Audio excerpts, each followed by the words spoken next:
Aubry, on vous retrouve en direct du siège du parti. Votre réaction, vous vivez ça comme une provocation, une insulte ?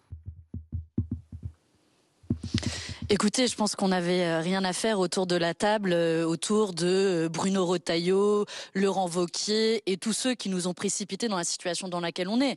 Et moi, je suis plutôt fière quelque part qu'on n'ait pas les mains dans cette tambouille politique dont plus personne ne veut.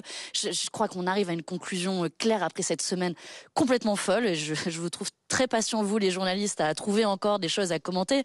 Mais là, c'est clair, en fait, il y a pas de solution. Il faut retourner aux urnes, il faut que le peuple décide, il faut que Macron s'en aille, en fait. Et tant qu'on n'arrivera pas à une rupture avec la politique macroniste, bah oui, je vous donne un scoop, on n'ira pas les mettre les mains dedans. Et moi, je me sens plutôt à ma place, ici, plus proche des aspirations des gens que dans des salons feutrés de l'Élysée, où tout le monde va faire semblant d'être d'accord à l'intérieur, et puis en ressortant, ne sera plus d'accord. Mais Manon Aubry, comment vous interprétez, vous, la convocation de cette réunion ?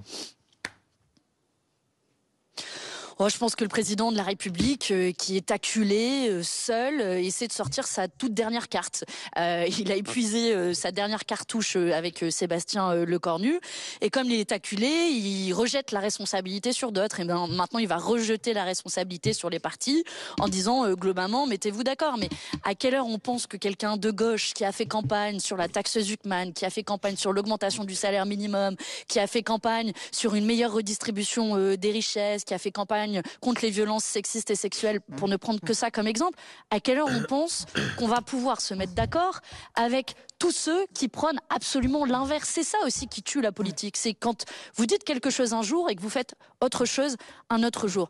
Moi, je pense que c'est même pas une crise politique qu'on a, c'est une crise du macronisme dont on est en train de vivre les derniers soubresauts.